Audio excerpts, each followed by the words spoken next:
Welcome to this evening's meeting of the Governance Scrutiny Group. We're also joined by Chris Williams of RSM, our internal auditors. You're very welcome, Chris. Apologies for absence. Okay, we have apologies from Councillor Adair. Thank you. Do we have any declarations of interests? No. Of course, if you do come across and think of you might have one, by all means bring it up as we come to each item. Item 3, minutes of the meeting held on Tuesday the 23rd of July. You wish to go through those minutes briefly? Page 1.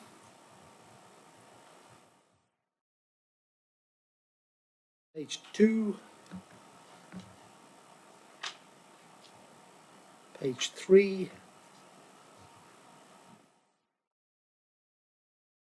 page 4, and page 5. Okay, do I have your agreement? The accuracy of those minutes, thank you. Yeah. All in favour? Yeah.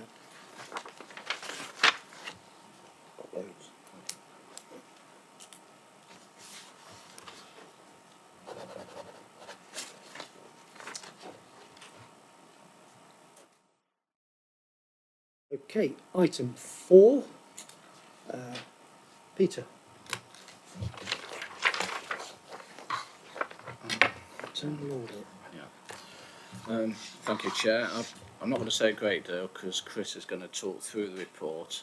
What I'm conscious of, we do have some new members here, so Chris will probably go through the report in a bit more detail than he ordinarily would, just so you can get a bit more familiar with its construction and sort of a bit of background surrounding internal audit.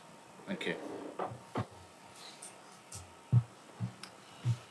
So what you have on the agenda tonight is actually 2 progress reports, whereas typically we would issue a progress report to each meeting of the group.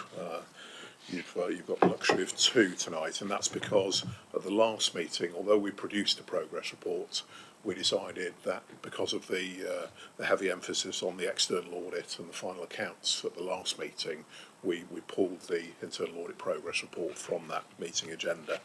And so I'll run through both of them today. So I'm starting with the internal audit progress report, which is dated 23rd of June, which was the last meeting.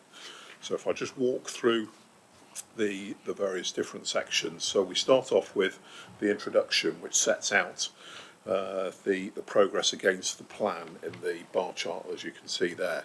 Now, the internal audit plan on an annual basis is produced at the last meeting of the previous financial year. So the internal audit programme for 1920 was agreed at the meeting of the former corporate governance group in February this year, and that set out the programme of internal audit work for the year, which constituted 16 different internal audit assignments, and that's essentially what we report on as we go through the year. So during the year, at each of these groups, we produce a cumulative progress report, which provides you some information on the internal audit assignments that we've completed since the last meeting of the group. It also flags what's still to come during the course of the year.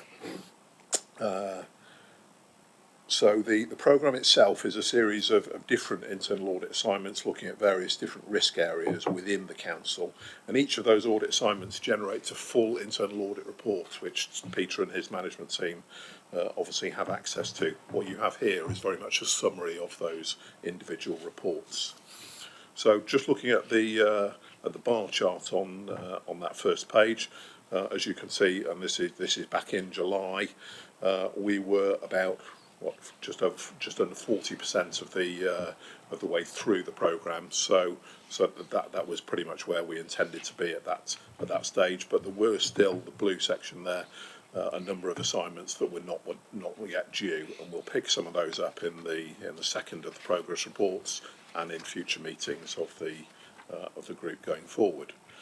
So if I turn to the next section of the report, this is the section that deals with the internal audit reports that have been finalised since the last meeting of the group.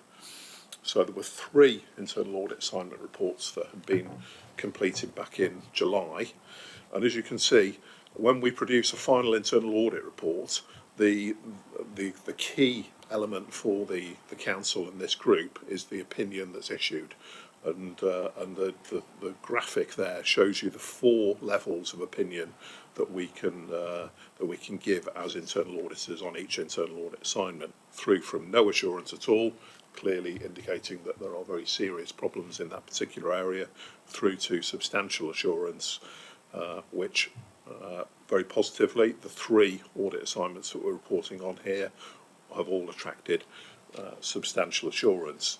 Now, the rating that we provide, the opinion that we provide, is based on essentially the number of actions that we've agreed in response to the report with the council, and the categorisation of those actions, and that's what you can see in the right-hand elements of that table. So high, medium and low are the abbreviations on the top. And wherever we make a recommendation for the council to take some action to improve the control framework in a particular area, then we obviously attach a categorisation to that action, and that categorisation obviously tells you fairly simply how important it is and how important the control failing that we've identified is. Clearly, high priority actions are actions that the council needs to take pay very serious attention to. There are no high priority actions that have come through on these 3 reports. Medium priority actions are less serious, but still require council attention, and low priority actions tend to be more housekeeping issues. We've agreed with the group in the past that for the purposes of the progress reports, we will only detail the high and medium actions within this report, but clearly the individual internal audit reports have all 3 categories and full details of all of the high, medium and low actions agreed. So in terms of the impact of the findings on these 3 particular audits, all substantial assurance, so really good results, covering 3 important areas of risk to the council. So disabled facilities grants, where the council provides grants to facilitate aids and adaptation to allow disabled people to live independently in their own homes. Another important factor that that's worth pointing out is if you look at the heading of the audit, the conclusion, and then there's the next line there says impact on annual opinion. And all 3 of these are positive, which you would expect because they're substantial assurance. But at the end of the year, one of our key roles as your internal audit providers is to formulate an annual opinion on the internal control, governance and risk management arrangements within the council. And each of these audit assignments feeds into that annual opinion. And what we do through the progress report here is give you an indication as to how each of those assignment reports impacts or is likely to impact on the annual opinion. So if we had a negative assurance and no assurance in here, you would expect to see a potentially negative impact on the annual opinion at the end of the year. But obviously the 3 substantial assurances that you've got here are all positive impacts on the annual opinion. So within the context of the 3 reports, there was just one medium priority finding where we've made and agreed an action with the council to improve the control framework, and that was on the disabled facilities grants review, where we looked at a sample of 20 pieces of work that were undertaken during the course of the year, and 7 of those pieces of work were greater than £5,000. Now, where a DFG grant is awarded for greater than £5,000, then a land charge is created on that particular property, so that if the property is sold with those adaptations in place, there is potentially a charge that needs to be repaid to the council. And in 7 of the 20 cases, notification wasn't sent to the business support unit in order that land charge be recorded on the register. So there's a control aspect that needs to be improved within the council. The council have agreed an action to take forward, and later on in this year or potentially next year, we will follow up that particular action to ensure that it's been implemented as agreed, and we will report back to this group on that action as it was undertaken. The other 2 reviews, again, really important areas of risk for the council. Corporate governance being the overall governance arrangements within the authority. Just one housekeeping issue identified and an action agreed with council management. Housing benefits, obviously, again, a really important area of risk for the council, and again, positive assurance, just one housekeeping issue identified, and that in particular is a really good result. I think, as you can imagine, there are the housing benefits system is an incredibly complex system dealing with masses and masses of data on a daily, weekly, and annual basis. So to receive an internal audit report where there's just one housekeeping issue in terms of the control framework is a really good result. What we do in the next section, and this will obviously be superseded by the next report that I'll talk through, is we just draw your attention to the remaining internal audit reports that are coming through during the remainder of the year, and the quarter, and obviously the governance scrutiny group that they will come through. I won't dwell too much on that because I'll update that when I talk to the next report.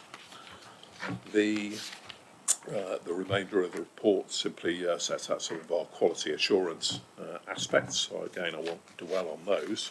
So if I may, Chairman, I'll probably just pause there and take any questions on this particular report before I move on to the next one. Okay, Chris. Any questions? Councillor Stockwood. So regarding the disabled facilities grants, it seems to suggest that it was changes in staff in the business support unit that was not able to establish the last time notification was. I'm reading from, I think, page 16. So does that mean, is there an issue there regarding capturing the knowledge of employees effectively? I'm not quite sure. And the other aspect is, how long will it be until we're absolutely sure that we've caught up and have all the land charges in place as appropriate?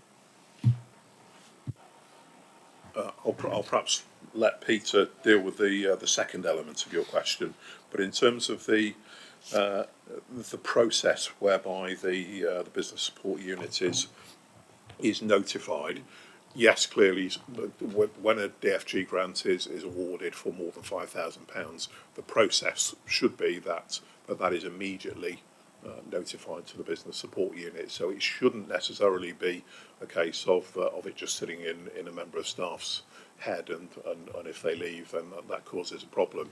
The process is that the information should be transferred pretty much immediately on award of the grant. Sorry, what was the second part? We're going to go through the information, the grants that we've given, and make sure that we're up to date with all the land charges in place as appropriate, and then you report that back to that you've made sure that the problem's addressed. I can see the implementation date was April the 30th, 2019, but I think there's a job work there to be done, as I understand it, going backwards to make sure that all the land charges are in place as appropriate. Do you then report that work is complete to this committee, or is it just an operational matter now that you deal with? Yeah, well, I think Chris touched on the point about there's what's known as a follow-up. So what internal audit will do, they will revisit the recommendation to ensure the appropriate actions have been taken. So you've got that independence. Okay, then. I look forward to hearing that then. And I think, Councillor, for the purposes of perhaps sort of medium and low priority recommendations, then that's perfectly adequate. If and it's a fairly rare occurrence, the council is well controlled. But if we had raised a high priority action, then the group might feel the need not to wait until we revisit it, but to request some information at the next meeting of the group from council management.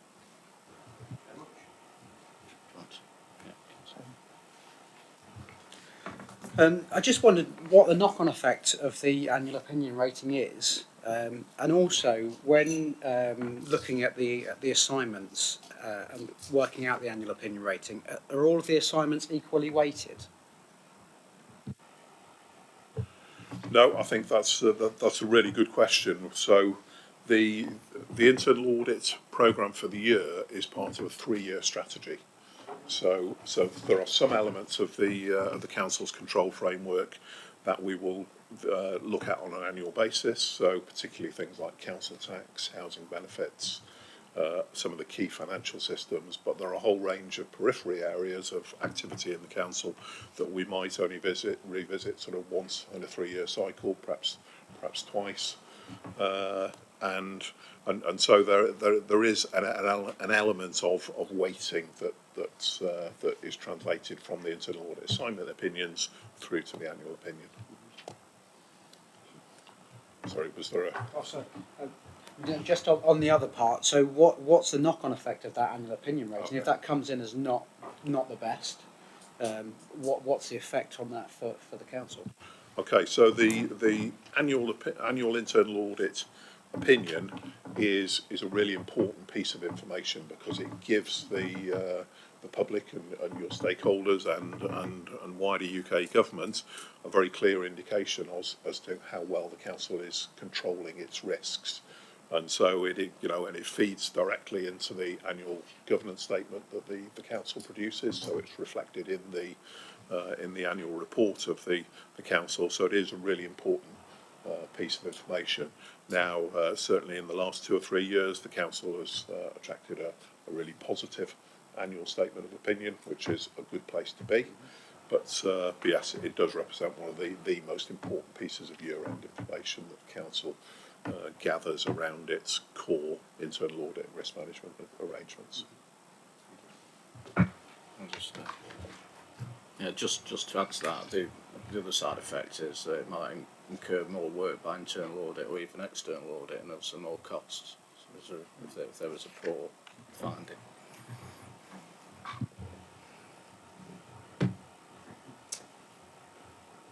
I'm not sure if, Chris, you can answer this, or maybe it's more appropriate for Peter, but this is probably a theme I picked up in terms of the report throughout the other reports as well. But although it talks about audit findings and implications, I'm just curious as to know whether you record and what would be the answer if I asked what was the reason these 7 weren't recorded. It refers to the implications, obviously, and the action for management and what the initial control was. But the question is, what was the reason for the failure? And if during the course of the internal audit assignment we can identify the cause of the failure, then we will reflect that in the report. But it may well be that in certain circumstances that something that should have happened just hasn't happened. Now that there are common causes for control failures in that kind of instance, and it might be changes in systems, it might be changes in staff, it might be a shortage of staff, someone going on sick leave, something like that, and so where that is obvious and we can identify that through our testing, then we will reflect that. Sometimes it's just a case that that should have happened hasn't happened, and then we'll be expecting management to look into that in a little more detail and perhaps reflect that in the management comments within the report as well. Thank you for that. Obviously, the reason I was asking was for personally, I would find it incredibly useful to understand what the actual root cause was, because the action for management should then obviously be related to the root cause and why it happened in the first place. So, but that's fine. If you're saying on an exception basis you do report it back, then you know that's fine. But I'm wondering whether, as a norm, it should be captured here, possibly something to reflect on. Absolutely. Where we can identify those root causes, then we'll reflect those in the reports. Thank you. Any other questions? Carry on. So if there are no further questions, I'll move on to the second of the progress reports now. As I said, typically you will only get one of these at each meeting, so you're very lucky tonight. So I'm now looking at the Governance Scrutiny report dated 17th of September, which is obviously the one that we would normally have brought today.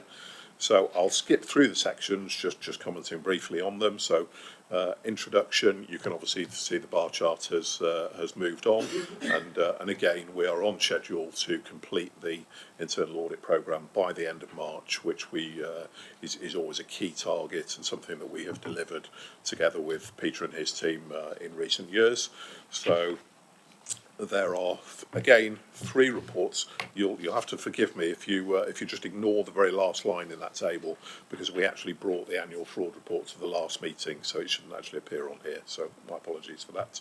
So there are 3 pieces of substantive audit reports that have been completed since the last meeting: building control, treasury management, cash and banking, so obviously one of the key financial audits, and a piece of work around land charges within the council.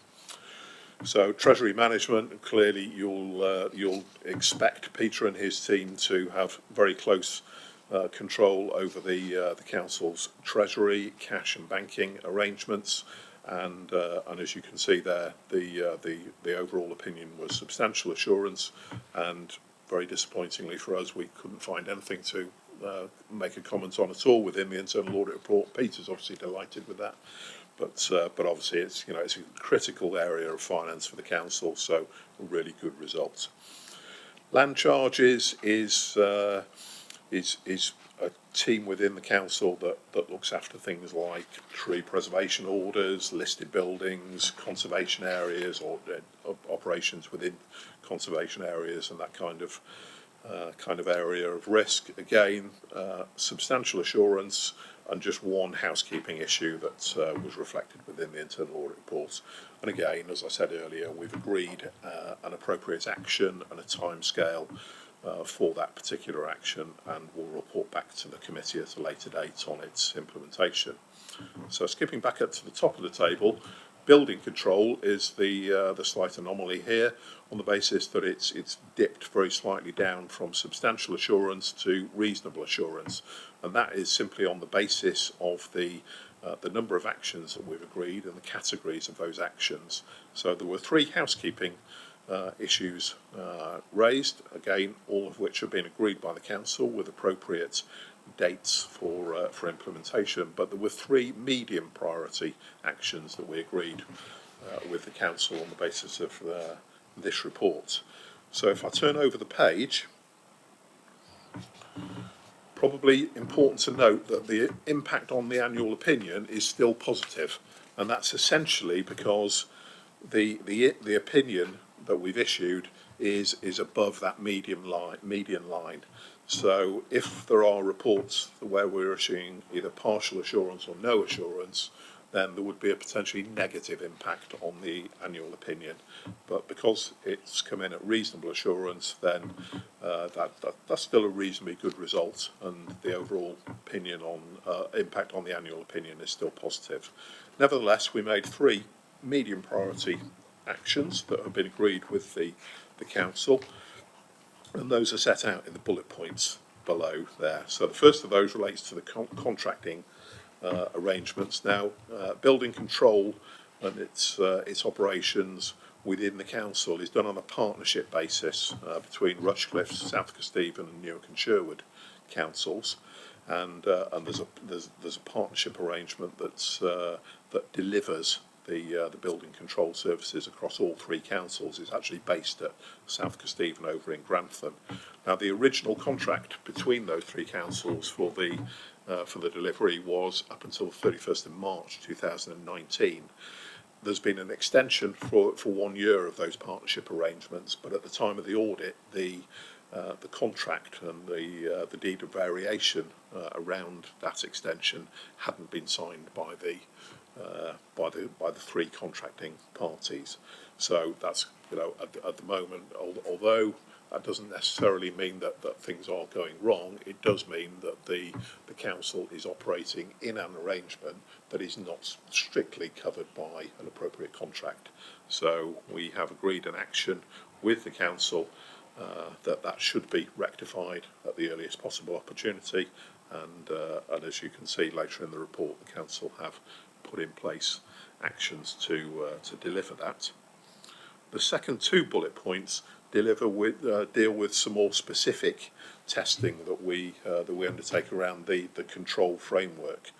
So building control is obviously a very process driven risk area, and there are lots of pieces of evidence that are required in order that it be controlled properly.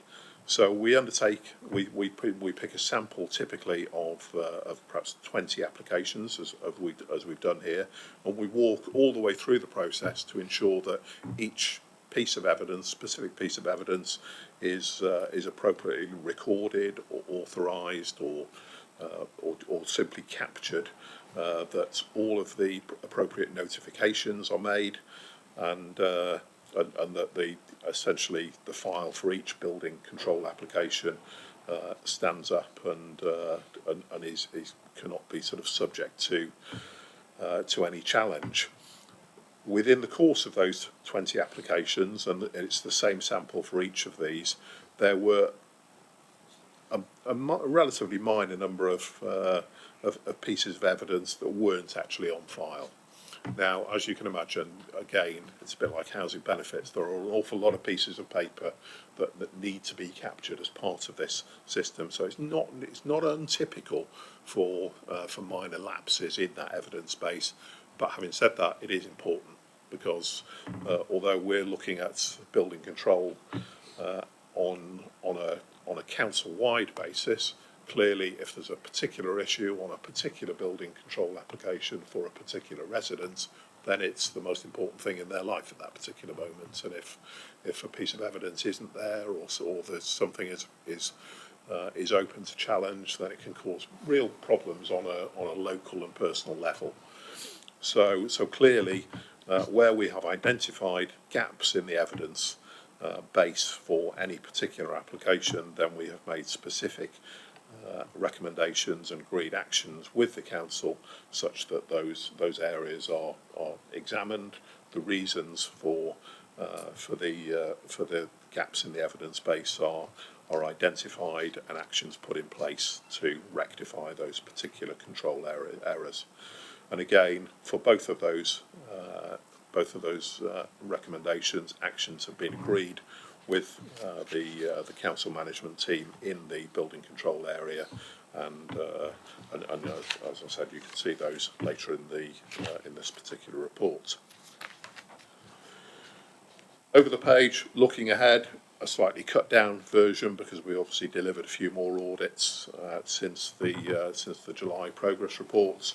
So again, the top half of that table, looking at audits in Q2 and 3, a number of those are already either in final form because we finalised them since my team produced this report. So the insurance report is already finalised, and we'll bring that through to the next meeting of the group.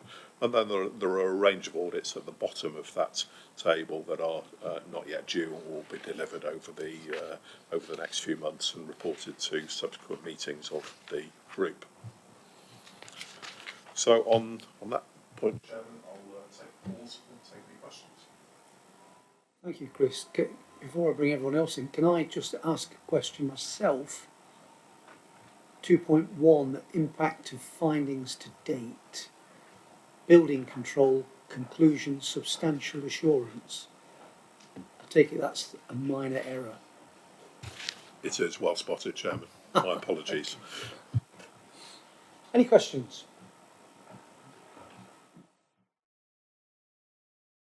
Thank you for that full report, Chris. The recommendation is to note the report. I move that we note it. All those in favour? Thank you very much. Thank you. Chris is free to go. So if you wish to stay for the rest of the meeting, Chris, it's extremely exciting, I can guarantee you.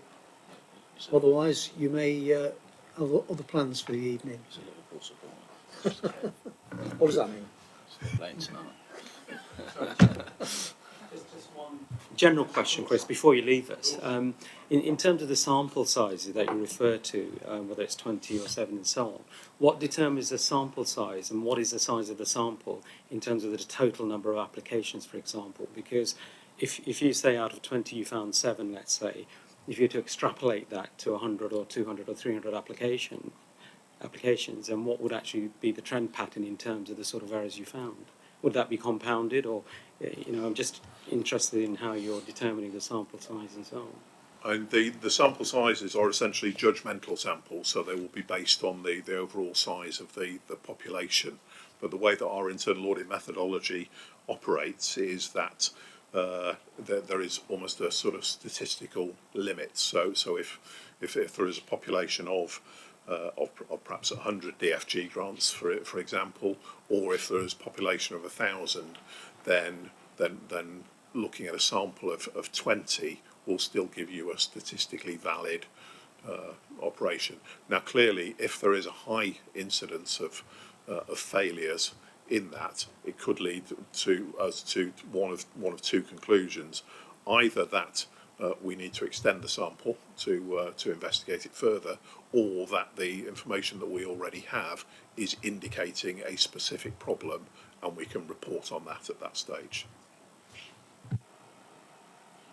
Okay. Thank you, sir. You're free to go. We'll see you again, I'm sure. Thank you. Thank you, councillors. Item 5, annual audit letter.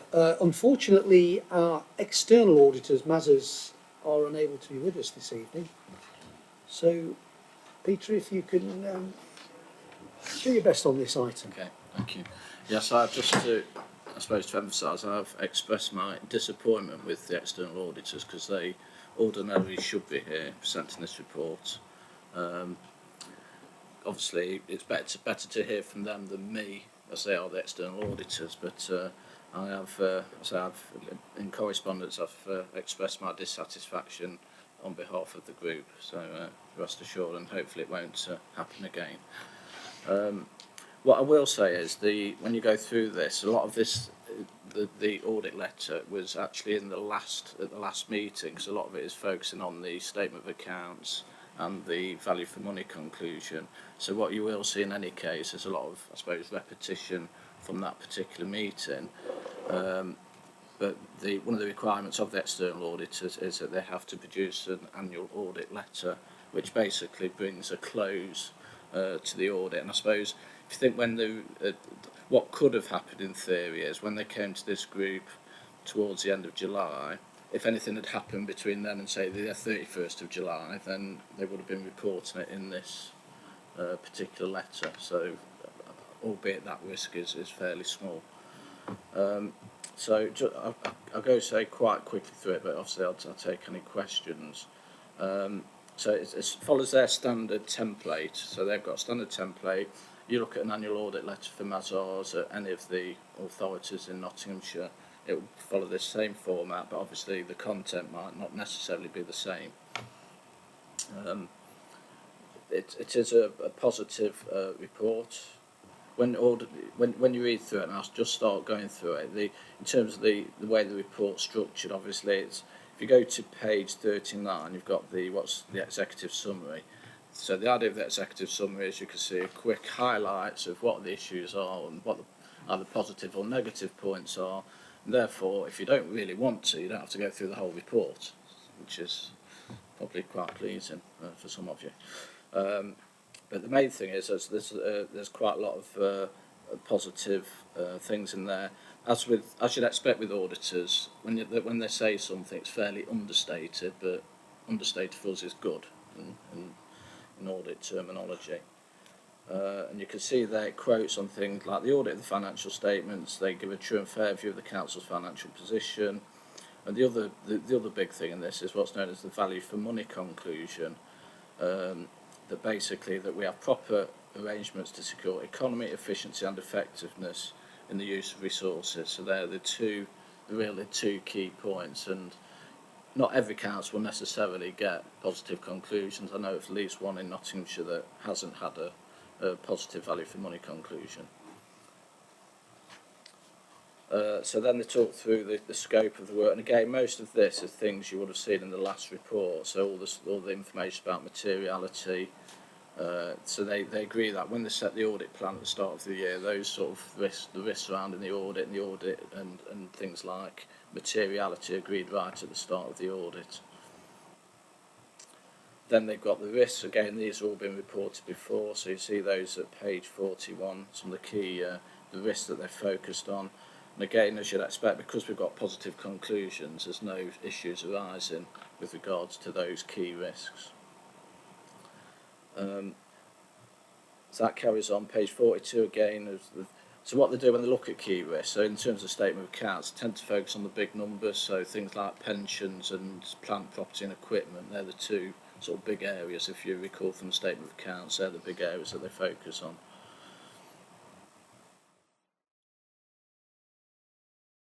Just moving down, value for money then, which is, this is the more, if you like, to a degree, a more subjective conclusion, and it's something that if you think back to Northamptonshire, I'm sure you've read about those in the news, but they may have been given positive value for money conclusions in the past, but they won't be getting one at the moment because clearly they've got big budget deficits they need to make up.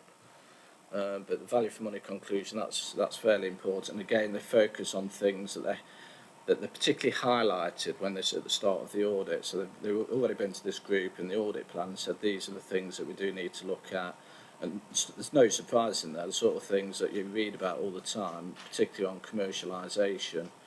So if you look at page 46, you can see there it talks about expenditure in relation to commercialisation, and then there's a whole ream of information on something that they have to go through with a fine-tooth comb, because as you can imagine it is a very topical subject in the public sector. Councillor. Thank you, Chair. Sorry, Peter, just rewinding a little bit. I do remember this in the last report and the last meeting. There was something I raised with the auditors, and you referred to materiality and big numbers, and this audit letter should refer to those sort of big numbers.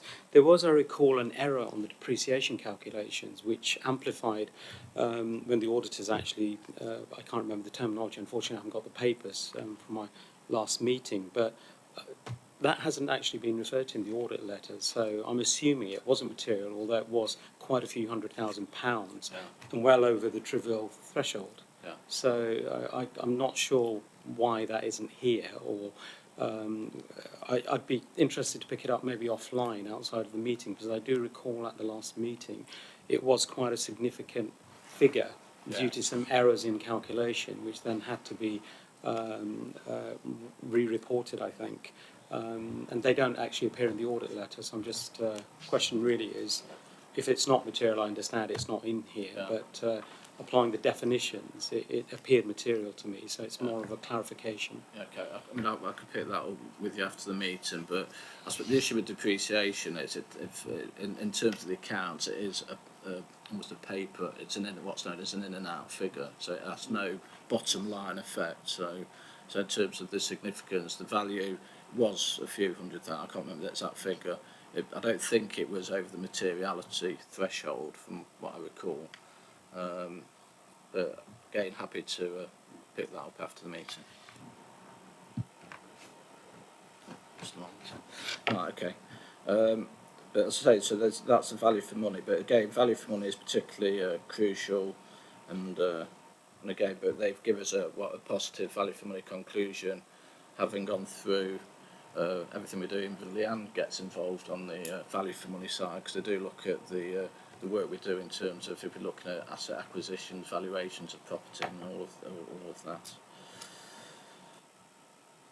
The one thing I do want to point out, and I am in discussion with the auditors, is the fees for the work on Section 5, where they have proposed an additional fee of £750 linked to the McLeod pensions issue, which was, I think we discussed that at the last meeting, and at the moment I am in discussions as to whether we will pay that £750 or not.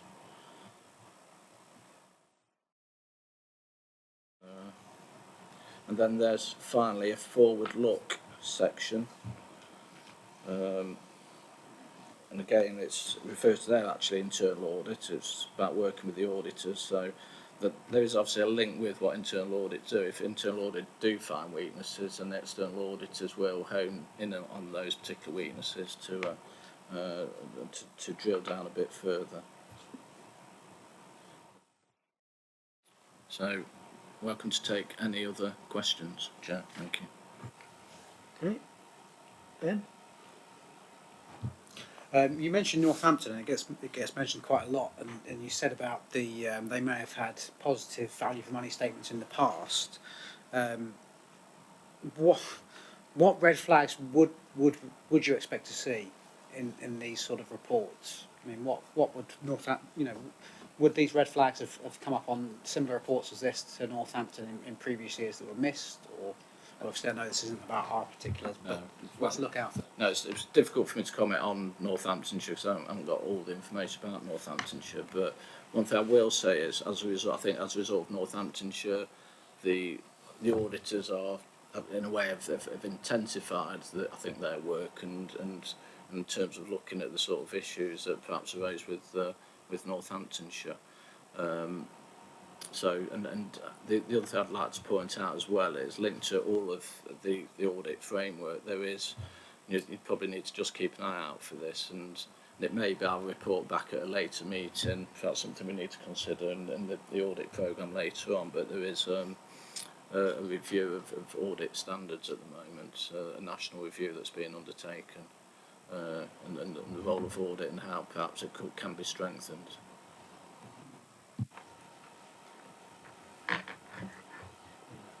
I'm not trying to hold the meeting, Chair, but Peter, if I may, a couple of questions very quickly. The fourth paragraph down on page 45 refers to the transformation plan and projects with 395,000 transformation savings. Further down in the value for money section and commercialisation, it's referring to the transformation strategy savings built into the budget are 0.254 million for 1920. Either I'm reading it wrong, or are they two different figures? Sorry, So the fourth paragraph down, page 45, 395,000 transformation savings. I'll just find the right page. And then under the our findings section, under the MTFP section, first paragraph, it's around to 0.254 million, which I think, if my maths is correct, is 254. Are you referring to page 8 of the Mazars report? Yes, sorry, page 45 of our pack. My apologies, yes, Chair. Page 8 of the Mazars pack, yes. Sorry, what's the figures you're Paragraph 4, yeah. value for money section, there's reference to 395,000 transformation savings. That page there, Yes. value for money.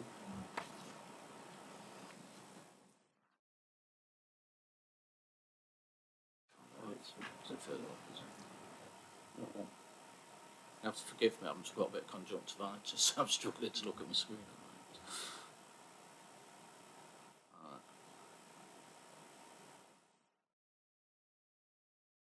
So yeah, 395,000. 395, and then further down under the our findings section and the medium-term financial plan subsection paragraph, there's a reference about halfway in the paragraph where it says transformation strategy savings are 0.254 million,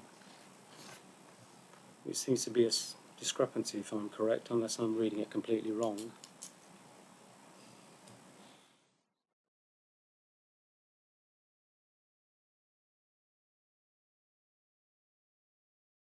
That's $250,000. Yeah, whereas That's above it into- refers to 395,000, so that's quite a substantial difference in terms of our projected savings from our plan to what the auditors have said.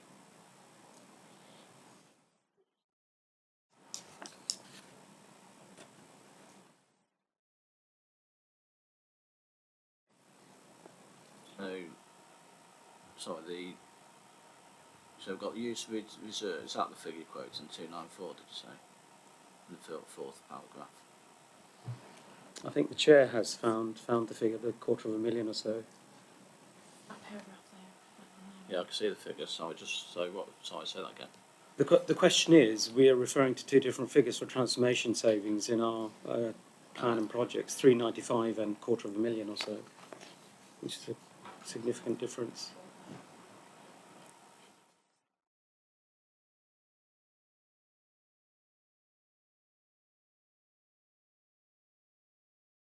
I think they're cumulative estimates, aren't they?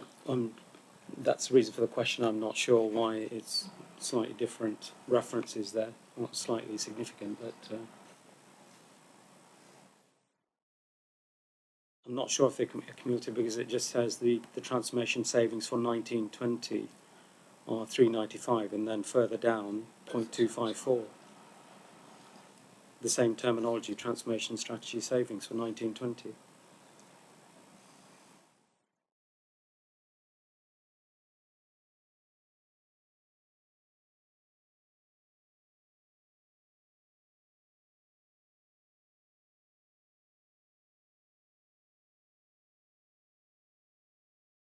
We get further clarification after the meeting. Yeah, I mean there will be a reason. Yeah. Okay, that's fine if we're able to come back on that. The associated question with that was around the savings. Maybe for our transformation manager is are the savings cash savings or are they improvements in service, lead times, or process improvements? Are they actually real cash savings? Budget savings. They're budget savings. Okay, that's fine. Budget savings. Okay, that's fine. Thank you. Okay. David? No? So I think I know what the answer is anyway. So I'll go back to your previous query. So what we've done is when we build the budget, there are savings that we've built into the budget itself, but we also have what's known as a transformation plan, which is slightly different. So we've got savings identified already built into the budget. Then we've got a budget gap. Then we have the transformation savings. So the figures aren't the same. So we've got savings that have already been built in. So they could be from previous years. We've got a budget gap. Then we build in additional transformation savings. So that's why the figures aren't the same. When we do budget workshops, we'll talk through more the transformation and how that all fits together, and it'll probably be a bit clearer then. Okay, but it's in simple terms, we've got some transformation savings historically that have already been built into the budget. There's still a budget gap. Then we're still developing further transformation savings, and that's why there's a differential.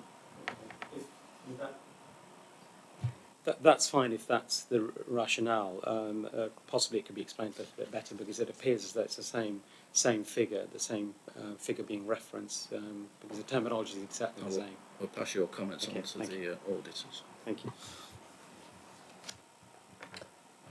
Okay, no more questions, comments?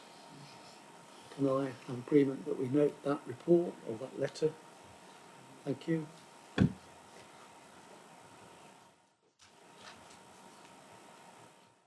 Moving on to item 6, Risk management update. That's yourself, is it? Yeah, I'll pick this one up unless Leanne wants to, which I don't think she does. So.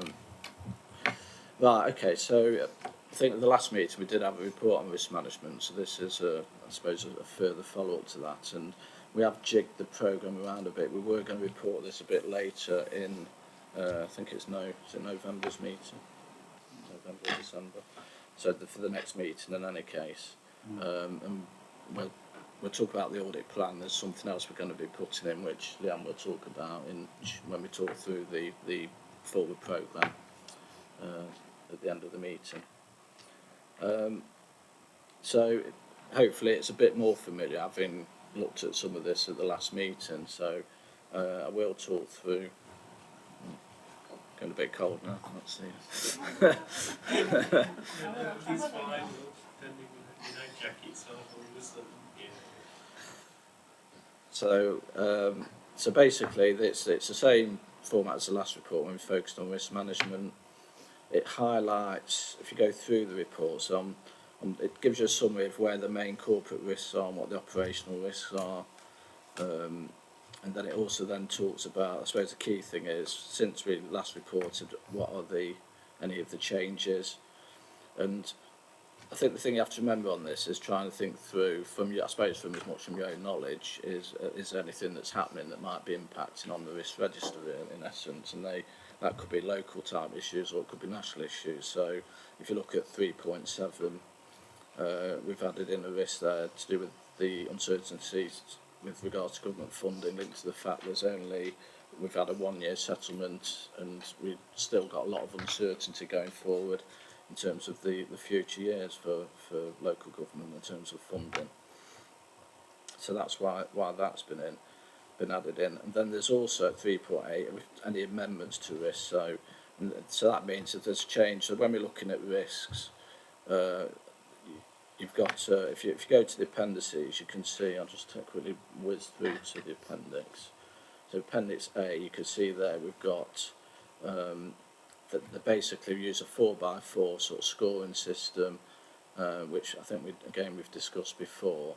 So you've got, based on the scoring mechanism, you've either got impact or likelihood. So the impact might be a potentially financial impact, or it could be something less quantifiable, more qualitative in terms of reputation, and likelihood being the probability of that particular risk arising.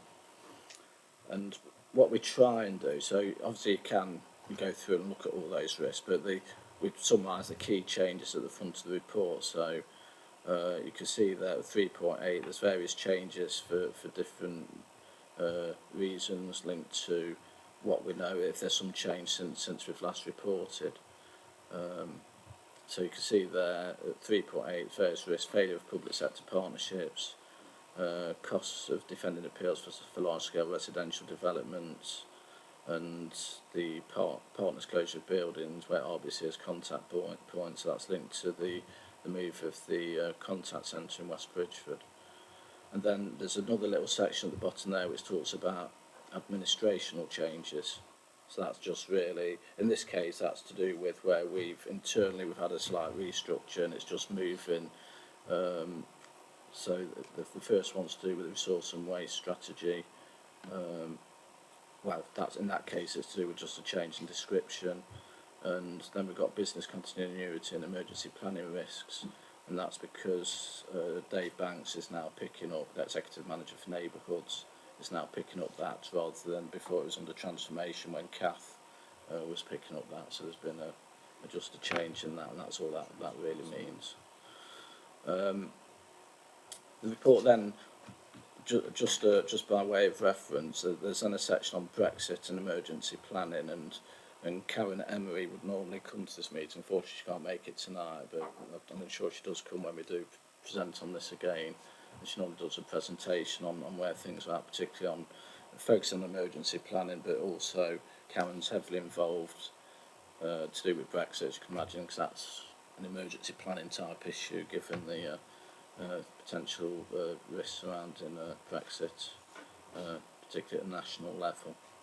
So there's 3.9 is just a quick chronology of events really in terms of what's been happening with Brexit. As you can see, there's lots of work going on behind the scenes as we as a council deal with any particular risk concerning Brexit.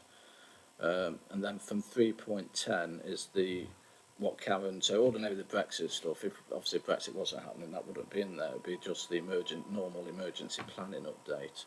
So at 3.10 there's a whole section there on emergency planning, so things like looking at our business continuity plans and particularly training, which is obviously very important that the certainly officers at the council are getting the right training, and so stuff around emergency accommodation, and then training for executive managers like myself, particularly when we have to get involved. So if there is an emergency, we know what we're doing, because obviously, touch wood, and hopefully nothing will happen. But clearly, if something did happen where the emergency planning was activated, then we need to make sure we all know what we're doing, because when those emergencies do happen, it can, obviously there's a lot of stress involved. You need to know what you're actually doing with those particular emergencies.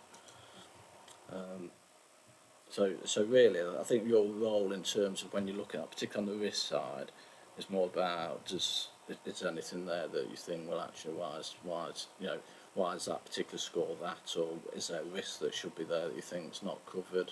And that's what you have to be thinking about in terms of, we're not talking about these corporate and strategic risks, we focus on what are the bigger macro type risks.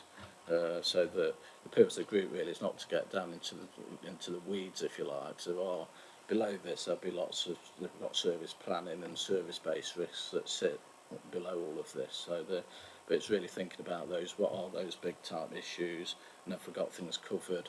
I'll give you an example of a risk that was on it but has gone off. So when Grenfell happened, all the issues surrounding cladding, that was an example of a risk that came straight in, went to the top of the charts almost in terms of the risk register. But obviously as we did the work and worked on what the risks were for the council, it comes back down and eventually comes off the register. So it is a fluid document. That's a key point to note, and that's why we do have to keep bringing it to this meeting. It's a fluid live document. We can meet today and tomorrow something could happen, and and a risk could be added. So that's how it works really. So welcome to take any questions.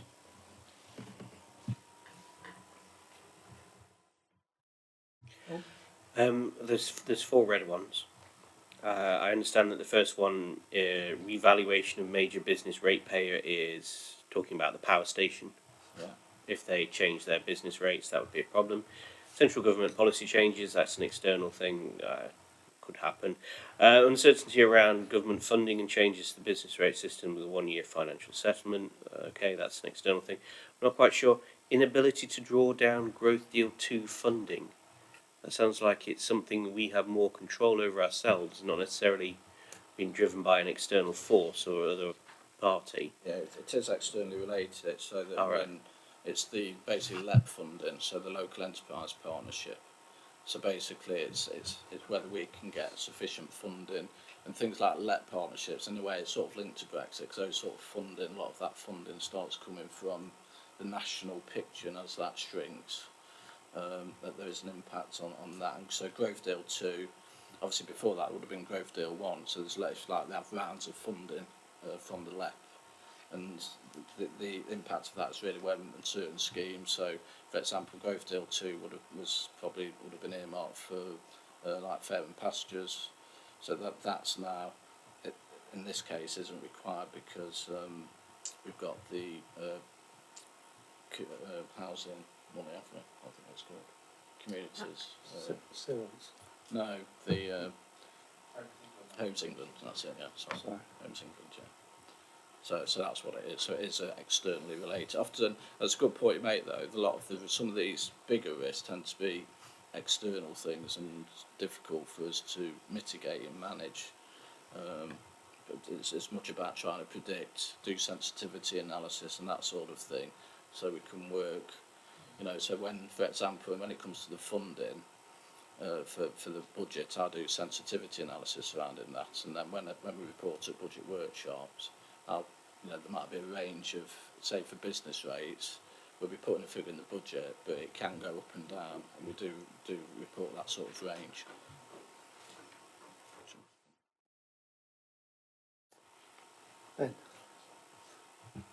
Ben? I've had a bit of a look at some other councils' risk registers, and I've noticed ours is on the concise end. Others feature owners for the risk, so I assume that's someone that you could go to and ask about them. And then also they'll list mitigation and also perhaps existing controls which are already in place. Do we keep that information somewhere else, or is that? Why is ours so concise? Yeah.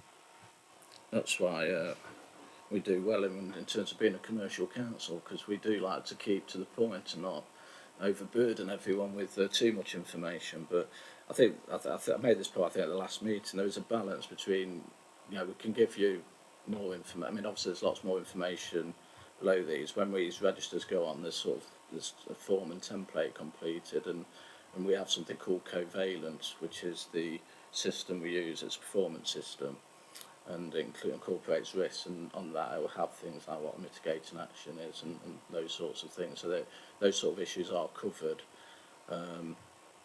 So again, it just comes down to how much information we give you as a group, and what we try not to do. As I say, we're trying to keep things strategic and not overburden you with information. So this is the sort of the format that we've adopted for the council. Well, just to add as well, the internal auditors, when you look at the audit plan every 2 years, they do look at risk management. So they will look at what we're doing and whether it sits with good practice or if there's strengths that we. So they'll look at the risk management strategy. So that strategy comes to this group, and all this sits in that framework. So we'll review the strategy as well as the risk register at the time at a given point in time. So there's some sort of, if you like, in terms of quality assurance, internal audit.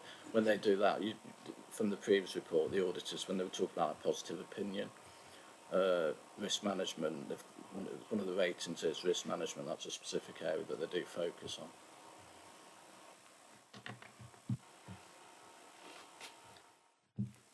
Peter, thank you for that. Just following on from what you've said about the detail that's kept behind the scenes. I mean, I agree with the councillor in a way. Some of the other information is useful, but we can obviously request that if we want that. But one thing I would find useful, I think I raised at the last meeting, are there plans to, this is my suggestion, is to add another column with a quantification of these risks? Because going back to materiality, for me, risks, as they're presented here in front of us, would have more meaning if there was some quantification of, for example, the first one on corporate risk, the CRR CO02, failure in partnerships. What is the actual impact? Is it £3,000 worth, or is it £300,000 worth? If I had that information, it would make it certainly more digestible in terms of, well, yes, that's a significant risk, I agree, and therefore I want to understand the mitigation actions with that risk. So I think when we spoke last time at the last meeting, that was my suggestion. I'm just wondering if there are plans to incorporate that here. Yeah, apologies. I will look at see if we can do something different. It partly depends on how much work what we don't want to do is create an industry and trying to provide the information. If it's something that was relatively easy to provide, then we will look to provide it. One thing I will try and do more is particularly when there's a change in those. I thought that's what we'd agreed actually, and we haven't done it for this report. But particularly when there's changes, that we were going to try and quantify a bit more what the change was, where those areas have changed, as opposed to all of the information. Yes, I mean, just to clarify, I think it was more straightforward where applicable and where relevant, a quantification of, particularly, for example, as I said, the first one on the corporate one, if the detail behind that is saying that those partnerships are worth potentially £200,000 to us. If we're going to lose 50% of those, then that's quite material, £100,000 worth of potential loss of income. Similarly, on the operational risks, TR17, sorry, not TR17, on the operational risks, FCSO9, loss of capital, lower interest earned. Again, it would be more material if a slight volatility in the markets meant that we were going to lose, again, significant amounts, or is it 0% change on return for us is going to equate to 20,000? So it's difficult to understand, is what I'm trying to get, without a quantification on some of these, how material they are, and whether the rating is something that I would be comfortable with or would want to look into further. I accept we don't need that level of detail. That's the role that the officers have, obviously, but we are able to access that, no doubt. But certainly hear a summary of some sort of quantification of some of these in terms of what is the impact for us as an authority would be useful, if that's possible. Yeah, certainly what I'll endeavour to do, particularly on those where there's the reds, because they're the things that are particular higher risk, then perhaps we focus on those. Yes. and as a starting point.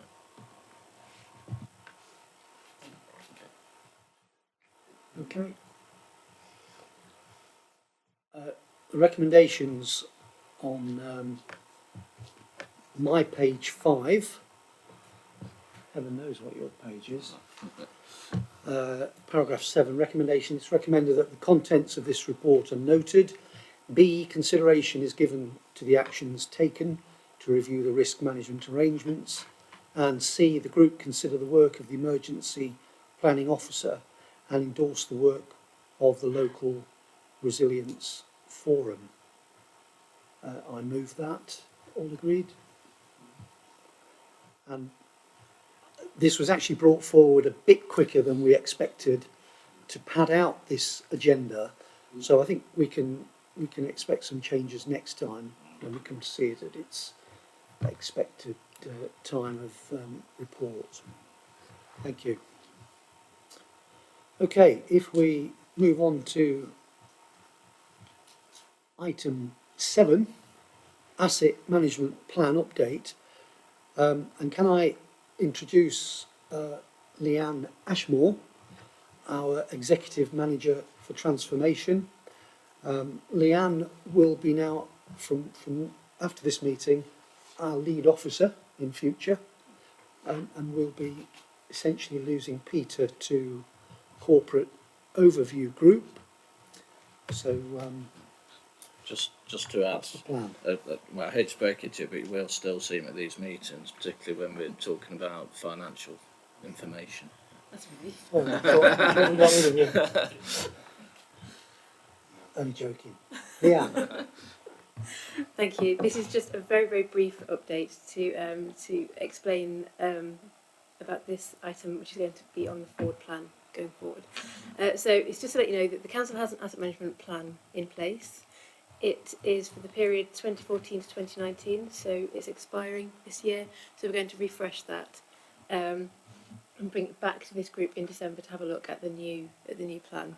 In a nutshell, the plan is it's the link between the council's land and building assets, linking that with the corporate objectives and service delivery. So it's taking that strategic 5-year view and then converting that into an annual action plan with deliverables. So that's the document that we'll be bringing back, linking back to the council's corporate objectives, and then demonstrating how our assets, the condition of them, how they should be maintained, making sure they're fit for purpose, how we're managing them into the future, and how that all sort of links into one document. As part of that review, I'll also be updating the council's acquisition and disposals policy. So that just refers to how we buy and sell land and buildings. So those documents will be brought back in December for you to have a look at and scrutinise before it goes to Cabinet and Council for approval.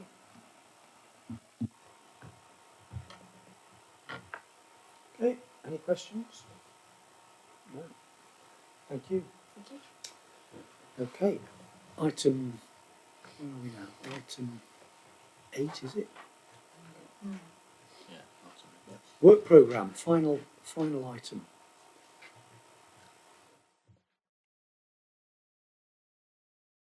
So for the 3rd of December, we'll have the regular internal audit progress report, the 6 monthly treasury management update, as Leanne has just explained to us, a report on the asset management plan, and that should keep us busy unless anything else comes up, of course. And we'll see you at that meeting as well. possible. Okay. If anyone's got any questions, obviously, about the work programme or comments, don't hesitate to send them on to me. Any comments, questions? Mr. Chairman, one or two people have not been able to make it this evening. The external auditor and the emergency planning. I know we just noted that we endorsed the work of the Resilience Forum.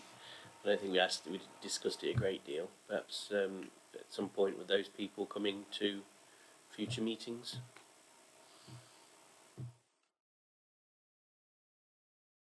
Or do we just wait now until the next time around? Yeah, but now in terms of the external auditors, they'll be due here February, I think, next, which will be when they come with their audit plan. So they will be here then, and obviously I've already, I will be speaking to them about their non-attendance, as I've already said, when myself and the Chief Executive meet with them. And I can have a word with the emergency planning officer with a view if it depends. I said I don't want to bring people for the sake of bringing them. They've got to have, there's got to be a purpose to them coming. So I can perhaps speak to Karen and I'll liaise directly with the chair with a view to her potentially coming to the December meeting. But obviously she can perhaps then update the group on everything, emergency planning. Who knows where we'll be with Brexit, but anything to do with Brexit, I guess, at the time. So,